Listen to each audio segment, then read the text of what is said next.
ನಮಸ್ಕಾರ ಸ್ನೇಹಿತರೆ, ನಾನು ನಿಮಗೆ ದೇವರ ಸಿನಿಮಾದ ಕತೆ ಹೇಳ್ತಾ ಇದ್ದೀನಿ. ಈ ಚಿತ್ರದಲ್ಲಿ ಮೊದಲು ತೋರಿಸ್ತಾರೆ ಪೊಲೀಸ್ ಹೆಡ್ ಕ್ವಾರ್ಟರ್ಸ್ ನಲ್ಲಿ ಪೊಲೀಸ್ ಅಧಿಕಾರಿಗಳು ಮತ್ತು ಹೋಮ್ ಮಿನಿಸ್ಟರ್ ಮೀಟಿಂಗ್ ಮಾಡ್ತಿರ್ತಾರೆ. ಆ ಮೀಟಿಂಗ್ ನಲ್ಲಿ ಹೋಮ್ ಮಿನಿಸ್ಟರ್ ಅವರು ನಮ್ಮ ದೇಶದಲ್ಲಿ ಕ್ರಿಕೆಟ್ ವರ್ಲ್ಡ್ ಕಪ್ ನ ಹೋಸ್ಟ್ ಮಾಡ್ತಾ ಇದೀವಿ, ಆದ್ರೆ ಆ ಕಾರ್ಯಕ್ರಮಕ್ಕೆ ಗ್ಯಾಂಗ್ಸ್ಟರ್ ಆದ ದಯಾ ಮತ್ತೆ ಯತಿಯಿಂದ ತೊಂದರೆ ಆಗುತ್ತೆ. ವರ್ಲ್ಡ್ ಕಪ್ ಕಾರ್ಯಕ್ರಮ ನಡೆಯೋಕ್ಕೂ ಮುಂಚೆ ದಯಾ ಮತ್ತೆ ಯತಿನ ಅರೆಸ್ಟ್ ಮಾಡಬೇಕು, ಇಲ್ಲ ಅಂದ್ರೆ ವರ್ಲ್ಡ್ ಕಪ್ ಕಾರ್ಯಕ್ರಮ ನಿಲ್ಲಿಸಬೇಕಾಗುತ್ತೆ ಅಂತ ಪೊಲೀಸ್ ಆಫೀಸರ್ ಶಿವಮ್ಗೆ ನಿಮ್ಗೆ ಎಲ್ಲಾ ಅಧಿಕಾರಗಳನ್ನ ಕೊಡ್ತಾ ಇದ್ದೀನಿ, ಆದ್ರೆ ವರ್ಲ್ಡ್ ಕಪ್ ಕಾರ್ಯಕ್ರಮಕ್ಕೂ ಮುಂಚೆ ಆ ಗ್ಯಾಂಗ್ಸ್ಟರ್ಗಳನ್ನ ಹಿಡೀರಿ ಅಂತ ಹೇಳ್ತಾರೆ. ನಂತರ ಪೊಲೀಸರು ಯತಿನ ಹುಡುಕ್ಬೇಕಾದ್ರೆ ಯತಿ ಗ್ಯಾಂಗ್ನೊಬ್ಬ ಪೊಲೀಸರಿಗೆ ಸಿಕ್ಬೀಳ್ತಾನೆ. ಪೊಲೀಸರು ಅವನ್ನ ವಿಚಾರಣೆ ಮಾಡಿದಾಗ ಮೊದಲು ಏನು ಹೇಳಲ್ಲ.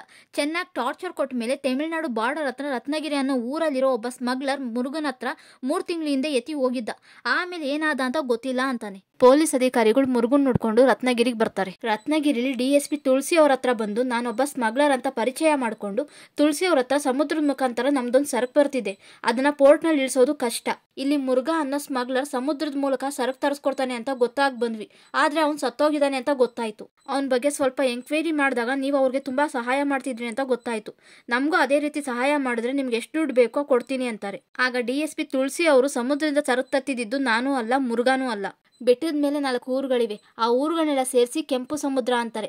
ಆ ಊರಲ್ಲಿರೋರೆ ಸಮುದ್ರದಿಂದ ಸರಕು ತರೋರು, ಅಲ್ಲೋಗಿ ಬೈರ ಅನ್ನೋರ್ನ ನೋಡಿ, ನೀವೆಲ್ಲ ಪೊಲೀಸ್ ಅಧಿಕಾರಿಗಳಂತ ನಂಗೆ ಗೊತ್ತು, ಅವ್ರ ಹತ್ರ ಸ್ವಲ್ಪ ಹುಷಾರಾಗಿರಿ ಅಂತಾರೆ DSP ತುಳಸಿ ಅವರು. ನಂತರ ಪೊಲೀಸ್ ಅಧಿಕಾರಿ ಶಿವಮ್ ಅವ್ರ ಟೀಮ್ ಜೊತೆಗೆ ಬೈರ ಹತ್ರ ಬಂದು ಹೊರದೇಶದಿಂದ ನೌಕೆಯಲ್ಲಿ ಸರಕು ಬರ್ತಿದೆ, ಅದನ್ನ ಬಾಂಬೆಲಿ ಇಳಿಸೋದು ಕಷ್ಟ, ನಾಳೆ ರಾತ್ರಿ ನೌಕೆ ಈ ಪ್ರಾಂತ್ಯದ ಮೇಲೆ ಹೋಗುತ್ತೆ, ನೀವ್ ಯಾರ ಕಣ್ಗೂ ಬೀಳ್ದೇ ಇರೋ ಹಾಗೆ ಆ ಸರಕನ್ನ ನಮ್ಗೆ ತಂದು ಒಪ್ಸಿ, ನಿಮ್ಗೆ ಎಷ್ಟು ಬೇಕೋ ಅಷ್ಟು ದುಡ್ಡು ಕೊಡ್ತೀನಿ ಅಂತಾರೆ. ಆಗ ಬೈರ ಕಡೆಯವರು ನಾವೆಲ್ಲ ಇದನ್ನ ಬಿಟ್ಬಿಟ್ಟಿದೀವಿ ಅಂತಾರೆ. ಆಗ ಶಿವಮ್ ನಾನು ಸೈಲೆಂಟ್ ಆಗಿ ಕೇಳ್ತಾ ಇದ್ದೀನಿ ಅಂತ ಇಲ್ಲ ಅಂತಿದ್ದೀರಾ, ಊರುಗಳಿಂದ ಎಷ್ಟೋ ದೂರ ಇದ್ದೀರಾ, ನಿಮ್ಮನ್ನ ಇಲ್ಲೇ ಸಾಯಿಸೋದ್ರೆ ಯಾರು ಹೇಳೋರಿಲ್ಲ ಕೇಳೋರಿಲ್ಲ, ನಾನು ಹೇಳ್ದಷ್ಟು ಮಾಡಿ ಎಷ್ಟು ದುಡ್ಡು ಬೇಕೋ ಅಷ್ಟು ದುಡ್ಡು ತಗೊಳ್ಳಿ ಅಂತಾರೆ. ಆಗ ಬೈರಾಗೆ ಕೋಪ ಬಂದು ಶಿವಮ್ ಮತ್ತೆ ಅವ್ರ ಕಡೆಯವ್ರಿಗೆಲ್ಲ ಓಡಿಸ್ ಕಳಿಸ್ತಾರೆ. ಯತಿನ ಹೆಂಗಾನ ಹುಡುಕ್ಬೇಕು ಅಂತ ಶಿವಮ್ ಟೀಮ್ ಸಮುದ್ರ ತಿರುಗಿ ಬರ್ತಾರೆ.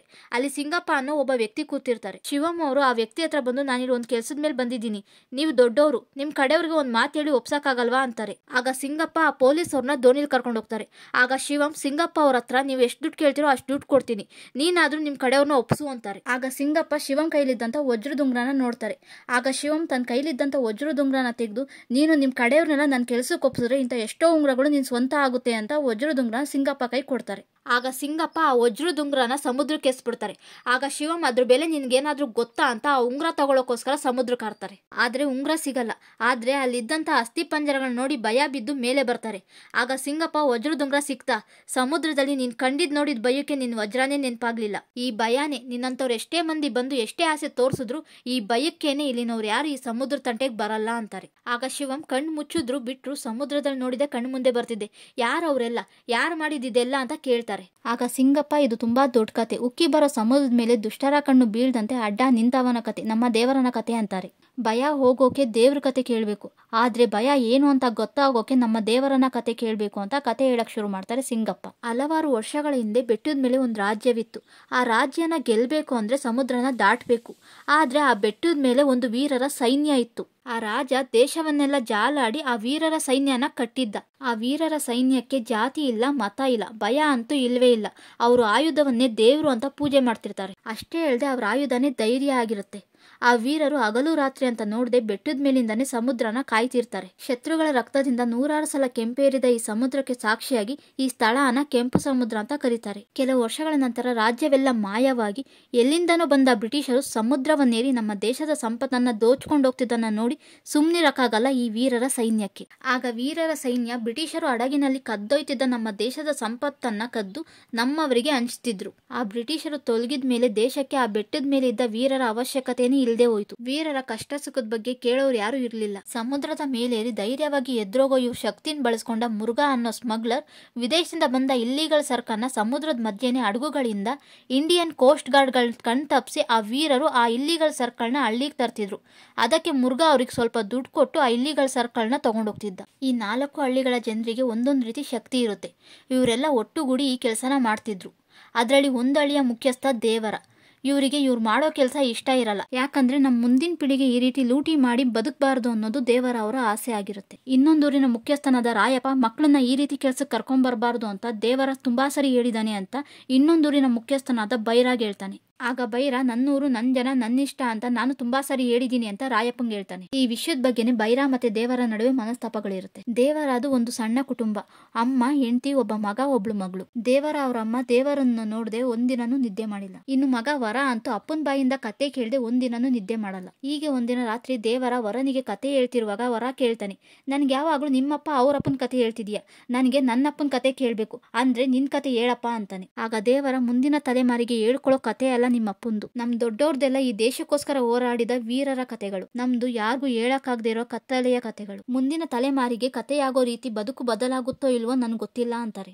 ದೇವರ ತನ್ನ ಹಳ್ಳಿಲಿದ್ದಂತ ಜನಗಳಿಗೆ ತನ್ನ ಕುಟುಂಬ ಅನ್ಕೊಂಡು ಕಷ್ಟದಲ್ಲಿರೋರಿಗೆ ಸಹಾಯ ಮಾಡ್ತಿರ್ತಾರೆ. 4 ಹಳ್ಳಿಗಳಿಗೆ ಆಯುಧಗಳನ್ನ ದೇವರು ಅಂತ ಪೂಜೆ ಮಾಡೋ ಪದ್ಧತಿ ಇರುತ್ತೆ. ಪ್ರತಿ ವರ್ಷ ಒಂದೊಂದು ಹಳ್ಳಿಯವರು ಆಯುಧಗಳನ್ನ ಪೂಜೆ ಮಾಡ್ಬೇಕು. ಆದ್ರೆ ಯಾವ ಹಳ್ಳಿಗೆ ಆಯುಧ ಹೋಗ್ಬೇಕು ಅಂತ ಯಾವ ರೀತಿ ಡಿಸೈಡ್ ಮಾಡ್ತಾರೆ ಅಂದ್ರೆ ಹೊಡೆದಾಟದ ಪಂದ್ಯ ಇಡ್ತಾರೆ. ಆ ಪಂದ್ಯದಲ್ಲಿ ಒಂದ್ ಹಳ್ಳಿಯಿಂದ ಇಬ್ರು ಪೋಟಿ ಮಾಡೋ ಅವಕಾಶವಿರುತ್ತೆ. ಆ 4 ಹಳ್ಳಿಯಿಂದ ಬರೋ 8 ಜನರಲ್ಲಿ ಕೊನೆಯಲ್ಲಿ ಯಾರೊಬ್ರು ಉಳಿತಾರೋ ಅವ್ರ ಹಳ್ಳಿಗೆ ಆ ಆಯುಧ ಹೋಗೋ ಪದ್ಧತಿ ಇರುತ್ತೆ. ಬೈರ ಮಗ ಮತ್ತು ದೇವರ ಮಗ ಇಬ್ರು ಕಿತ್ತಾಡ್ತಿರ್ತಾರೆ, ಈ ಸಲ ನಮ್ಮಳ್ಳಿಗೆ ಆಯುಧ ಹೋಗೋದು ಅಂತ. ಬೈರ ಮಗ ಸ್ವಲ್ಪ ಶಕ್ತಿಶಾಲಿ, ದೇವರ ಮಗ ವರನಿಗೆ ಹೊಡೆದ್ಬಿಟ್ಟು ಈ ಸಲ ನಮ್ಮಪ್ಪನೇ ಗೆದ್ದು ಈ ಸಲ ಆಯುಧ ನಮ್ಮಳ್ಳಿಗೆ ಬರುತ್ತೆ ಅಂತಾನೆ. ಅವತ್ ರಾತ್ರಿನೇ 4 ಹಳ್ಳಿಗಳ ಜನ ಸೇರಿ ಆಯುಧ ಪೂಜೆನ ಚೆನ್ನಾಗಿ ಆಚರಿಸ್ತಾರೆ. ಆಚರಿಸಿದ ನಂತರ ಅವತ್ ರಾತ್ರಿನೇ ಹೊಡೆದಾಟದ ಪಂದ್ಯ ಶುರು ಮಾಡಬೇಕಾಗಿರುತ್ತೆ. ಆದ್ರೆ ದೇವರ ಅವರು ಇರೋದ್ 4 ಹಳ್ಳಿ. ಈ ಹೊಡೆದಾಟದ ಪಂದ್ಯ ಇಲ್ದೇನೆ ಒಂದೊಂದು ವರ್ಷ ಒಂದೊಂದು ಹಳ್ಳಿಗೆ ಆಯುಧ ತಗೊಂಡೋದ್ರೆ ಸರಿ ಹೋಗುತ್ತಲ್ವಾ. ಎಷ್ಟೋ ವರ್ಷಗಳಿಂದ ಆಯುಧಗಳನ್ನ ನೋಡದ ರಾಯಪ್ಪನ ಹಳ್ಳಿಗೆ ಆಯುಧಗಳು ಹೋದ್ರೆ ಒಳ್ಳೇದು ಅಂತಾರೆ. ಆಗ ಬೈರ, ಇಷ್ಟು ವರ್ಷ ನಮ್ಮ ಪೂರ್ವಜರು ನಡ್ಸ್ಕೊಂಬಂದ ಆಚಾರಗಳೆಲ್ಲ ಉಚ್ಚಾಟನ ಅಂತಾರೆ. ಆಗ ದೇವರ, ನಮ್ಮ ಪೂರ್ವಜರಿಗೆ ಯುದ್ಧನೇ ಬದುಕೋ ದಾರಿಯಾಗಿತ್ತು, ಇಂಥ ಪಂದ್ಯಗಳಿಂದ ಯುದ್ಧಕ್ಕೆ ಸ್ಫೂರ್ತಿ ಬರಲಿ ಅಂತ ಆಚರಿಸ್ತಿದ್ರು ಅಂತಾರೆ. ಆದ್ರೆ ದೇವರ ಅವ್ರ ಮಾತಿಗೆ ಬೈರ ಒಪ್ತೆ, ನೀನ್ ಗೆದ್ದು ರಾಯಪ್ಪನ ಊರಿಗೆ ಆಯುಧ ಕೊಡು ಅಂತ ಪಂದ್ಯ ಶುರು ಮಾಡ್ತಾರೆ. ಪಂದ್ಯದಲ್ಲಿ ಪಶ್ಚಿಮ ಹಳ್ಳಿಯವರು ಇಬ್ರು ಸೋತೋಗ್ತಾರೆ. ಕೊನೆಗೆ ಬೈರ ಜೊತೆ ದೇವರ ಅವರು ರಾತ್ರಿ ಕಳೆದು ಬೆಳಗಿನ ಸೂರ್ಯೋದಯ ಆಗೋವರೆಗೂ ಹೊಡೆದಾಟದ ಪಂದ್ಯವಾಡಿ ಗೆದ್ದು, ದೇವರ ಒಂದ್ಸಾರಿ ಹೇಳಿದ್ರೆ ಮಾತು ಕೊಟ್ಟಾಗೆ ಅಂತ ರಾಯಪ್ಪಂಗೆ ನಿಮ್ಮೂರಿಗೆ ಆಯುಧ ತಗೊಂಡೋಗಿ ಅಂತ ಹೇಳ್ತಾರೆ. ಮಾರನೇ ದಿನ ಬೆಳಿಗ್ಗೆ ದೇವರ ಅವರು ಹಿರಿಯರಾದಂತ ಜೋಗ್ಲಮ್ಮ ಹತ್ರ ನೆನೆ ರಾತ್ರಿ ಒಂದು ಕೆಟ್ಟ ಕನಸು ಬಿತ್ತು. ಸಮುದ್ರ ಮತ್ತೆ ಕೆಂಪೇರಿ ನಿಜವಾಗ್ಲೂ ಕೆಂಪು ಸಮುದ್ರ ಆದಂಗೆ, ಅದು ಕೂಡ ನನ್ನ ಕೈ ಮೂಲಕನೇ ಆದಂಗೆ ಅಂತಾರೆ. ಆಗ ಜೋಗ್ಲಮ್ಮ, ಮುಂದೆ ಬರೋದು ಒಳ್ಳೆ ದಿನಗಳಲ್ಲ, ನಮ್ಮವರೇ ನಮ್ಮ ಶತ್ರುಗಳಾಗಿರ್ತಾರೆ, ನೀನು ಜಾಗ್ರತೆಯಿಂದ ಇರು ಅಂತಾರೆ. ಅದೇ ಟೈಮ್ನಲ್ಲೇ ಊರಲ್ಲಿ ಬಾಂಬ್ ಬ್ಲಾಸ್ಟ್ ಆಗುತ್ತೆ. ಅದರಲ್ಲಿ ದೇವರ ಅವರ ಹಳ್ಳಿಯ ಒಂದು ಹುಡುಗ ಸತ್ತೋಗ್ತಾನೆ. ಆಗ ದೇವರ ಅವ್ರಿಗೆ ತುಂಬಾ ಬೇಜಾರಾಗುತ್ತೆ. ಸ್ಮಗ್ಲರ್ ಆದ ಮುರುಗ ದೇವರ ಮತ್ತೆ 3 ಹಳ್ಳಿಯ ಮುಖ್ಯಸ್ಥರ ಹತ್ರ ಬಂದು, ಇದೇ ಸಮುದ್ರದ ಮೇಲೆ ಒಂದು ಹಡಗು ಹೋಗ್ತಿದೆ, ಅದರಿಂದ ಮತ್ತೆ ಸರಕು ತರಬೇಕು ಅಂತಾರೆ. ಆಗ ದೇವರ, ಸಮುದ್ರದಲ್ಲಿ ಕೋಸ್ಟ್ ಗಾರ್ಡ್ಗಳ ಕಣ್ಗಾವಲು ಜಾಸ್ತಿಯಾಗಿದೆ, ಸರಿ ಹೇಗೋ ತಪ್ಪಿಸ್ಕೊಂಡ್ವಿ, ಸ್ವಲ್ಪ ದಿನ ಸುಮ್ನಿರೋಣ ಅಂತಾರೆ. ಆಗ ಮುರುಗ ಕಡೆಯವನಾದ ತುಳಸಿ, ನೀನ್ ಭಯ ಪಡ್ತಿದೀಯಾ ಅಂದಾಗ ದೇವರ, ಭಯ ಅಲ್ಲ, ಯಾರಿಗಾದ್ರೂ ಏನಾದ್ರೂ ಆದ್ರೆ ಯಾರು ಹೊಣೆ, ಒಬ್ರಿಗೇನಾದ್ರೂ ಆದ್ರೆ ಒಬ್ರು ಕುಟುಂಬನ ಎಲ್ರು ನೋಡ್ಕೋಬಹುದು, ಆದ್ರೆ ಎಲ್ರಿಗೂ ತೊಂದ್ರೆ ಆದ್ರೆ ಎಲ್ರು ಕುಟುಂಬನ ಯಾರು ನೋಡ್ಕೊಳ್ತಾರೆ ಅಂತ ಬೇಡ ಅಂತಾರೆ. ಆದ್ರೆ ಉಳಿದ ಹಳ್ಳಿಯ ಜನರು ನಾವು ಹೋಗ್ತೀವಿ, ನಮ್ಗೇನಾದ್ರೂ ಆದ್ರೆ ನಮ್ಮ ಕುಟುಂಬಕ್ಕೆ ನೀನೇ ಆಸರೆಯಾಗಿರುವಂತ ಹೋಗ್ತಾರೆ. ಆದ್ರೆ ರಾಯಪ್ಪ ದೇವರ ಹತ್ರ ಬಂದು, ನೀನ್ ಬೇಡ ಅಂದ್ರೂ ಸಮುದ್ರಕ್ಕೆ ಹೋಗ್ತಾರೆ, ಆದ್ರೆ ನೀನ್ ಜೊತೆಗೆ ಬಂದ್ರೆ ಎಲ್ರು ಕ್ಷೇಮವಾಗಿ ತಿರುಗಿ ಬರ್ತೀವಿ, ಒಂದ್ಸರಿ ಯೋಚನೆ ಮಾಡು ಅಂತಾರೆ. ಆಗ ದೇವರ ವಿಧಿ ಇಲ್ಲದೆ ಅವ್ರ ಜೊತೆ ಸಮುದ್ರಕ್ಕೆ ಹೋಗ್ತಾರೆ. ಸಮುದ್ರಕ್ಕೆ ಹೋಗಿ ಸರಕುಗಳನ್ನ ತರಬೇಕಾದ್ರೆ ಎಲ್ರು ಕೋಸ್ಟ್ ಗಾರ್ಡ್ಗಳ ಕೈಲಿ ಸಿಗಾಕೊಳ್ತಾರೆ. ಆಗ ಕೋಸ್ಟ್ ಗಾರ್ಡ್, ಅಕ್ರಮ ಮಾರಕಾಸ್ತ್ರಗಳು, ಬಾಂಬ್ಗಳನ್ನ ತಯಾರಿ ಮಾಡೋ ಸಾಮಗ್ರಿಗಳು, ಈ ಕೆಂಪು ಸಮುದ್ರದ ಮೇಲೆ ನೀವು ತರ್ತಿರೋ ಆ ಸರಕುಗಳು ಯಾರ ಕೈ ಸೇರ್ತಿದ್ಯೋ, ಎಷ್ಟು ಪ್ರಾಣ ಹೋಗ್ತಿದೆಯೋ ನಿಮ್ಗೆ ಗೊತ್ತಾ? ದೇಶಕ್ಕೆ ಒಂದು ಗಡಿ ಈ ಸಮುದ್ರ. ಈ ಸಮುದ್ರದ ಮುಖಾಂತರನೇ ಏನಾನ ಆಪತ್ ಬರ್ತಿದೆ ಅಂದ್ರೆ ನಿಮ್ ಪೂರ್ವಜರು ಆ ಆಪತ್ತನ್ನ ಈ ಸಮುದ್ರದ ಮೇಲೆ ಕತ್ತರಿಸಾಕಿ ಕೆಂಪು ಸಮುದ್ರ ಮಾಡ್ತಿದ್ರು ಅಂತ ಕೇಳ್ಬೆಳ್ದಿದ್ದೆ. ಆದ್ರೆ ಈ ದೇಶಕ್ಕೆ ಅಪಾಯ ಇರೋದು ಅವರು ವಾರಸುದಾರರಾದ ನಿಮ್ಮಿಂದ.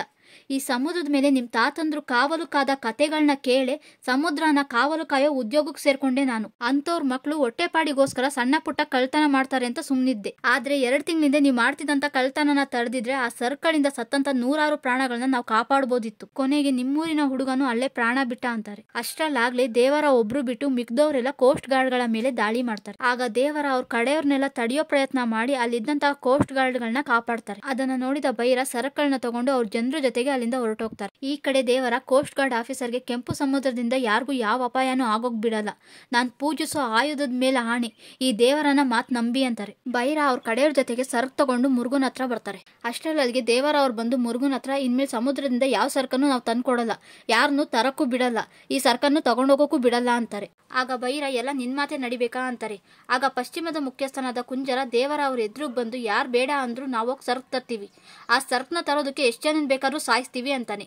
ಆಗ ದೇವರ, ನಾವು ಮಾಡ್ತಿರೋ ತಪ್ಪು ಅಂತ ಗೊತ್ತಿದ್ರು ಅವಶ್ಯಕತೆ ಅಂತ ಸುಮ್ಮನಿದ್ದೆ, ಆದ್ರೆ ಅದು ಈಗ ಅಭ್ಯಾಸವಾಗಿ ತಪ್ಪು ಮಾಡೋದು ನಮ್ಮ ರಕ್ತದಲ್ಲೇ ಸೇರಿದೆ ಅಂತ ಈಗ ಅರ್ಥ ಆಯ್ತು ಅಂತ ಕುಂಜರನ ಬೆನ್ ಮೇಲೆ ತನ್ನ ಆಯುಧನ ತಗೊಂಡು ಇಂಟು ಮಾರ್ಕ್ ಹಾಕಿ ಆ ತಪ್ಪಿನ ರಕ್ತ ನಮ್ಮ ಮೈಯಿಂದ ಹೊರಗೆ ಹೋಗ್ಬೇಕು, ನಾವು ಮಾಡ್ತಿದ್ದು ತಪ್ಪು ಅಂತ ನಮಗೆ ಗೊತ್ತಾಗಬೇಕು ಅಂತ ಹೇಳಿ ಆಗಷ್ಟೇ ಸಮುದ್ರದ ತಂದಂಥ ಸರ್ಕಲ್ನ ನಾಶ ಮಾಡಿ ಮುರುಗನ್ಗೆ ಇನ್ನೊಂದ್ಸಾರಿ ಈ ಕೆಲಸ ಮಾಡಿ ಅಂತ ನಮ್ಮ ಹತ್ರ ಬಂದರೆ ನಿಮ್ಮ ಶವ ಕೂಡ ಇಲ್ಲಿಂದ ಹೋಗಲ್ಲ ಅಂತ ಎಚ್ಚರಿಕೆ ಕೊಡ್ತಾರೆ. ಅಷ್ಟೇ ಅಲ್ಲದೆ ಇನ್ಮೇಲೆ ಎಲ್ಲರೂ ಮೀನು ಹಿಡಿಯೋಕ್ಕಷ್ಟೇ ಸಮುದ್ರಕ್ಕೆ ಹೋಗ್ಬೇಕು ಅಂತ ಸಮುದ್ರನ ಕಾವಲು ಕಾಯ್ತಿರ್ತಾರೆ ದೇವರ.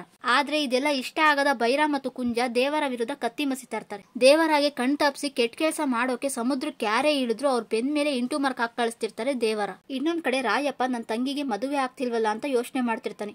ಇದನ್ನ ತಿಳಿದ ಕುರುಡಿಯಾದಂತ ರಾಯಪ್ಪನ ತಂಗಿ ಆತ್ಮಹತ್ಯೆ ಮಾಡ್ಕೊಳ್ಳೋಕೆ ಸಮುದ್ರದ ಹತ್ರ ಹೋಗ್ತಿರ್ತಾಳೆ. ಇದನ್ನು ನೋಡಿದ ಬೈರ ಅವಳನ್ನ ಕಾಪಾಡಿ ರಾಯಪ್ಪನ ಮನೆಗೆ ಕರ್ಕೊಂಡ್ಬಂದು ನನ್ನ ತಮ್ಮಂಗೆ ನಿಮ್ ತಂಗಿನ ಕೊಟ್ಟು ಮದುವೆ ಮಾಡೋಣ ಅಂತಾನೆ. ಯಾಕಂದ್ರೆ ರಾಯಪ್ಪ ಮತ್ತು ದೇವರ ಒಳ್ಳೆ ಸ್ನೇಹಿತರಾಗಿರ್ತಾರೆ. ರಾಯಪ್ಪನ ತಂಗಿ ಮದುವೆಗೆ ದೇವರ ಬಂದಾಗ ದೇವರ ಅವ್ರನ್ನ ಸಾಯಿಸ್ಬೇಕು ಅನ್ನೋದು ಬೈರ ಅವರ ಪ್ಲಾನ್ ಆಗಿರುತ್ತೆ. ಬೈರ ಅನ್ಕೊಂಡಾಗೆ ದೇವರ ರಾಯಪ್ಪ ಅವ್ರ ತಂಗಿ ಮದುವೆಗೆ ಬರ್ತಾರೆ.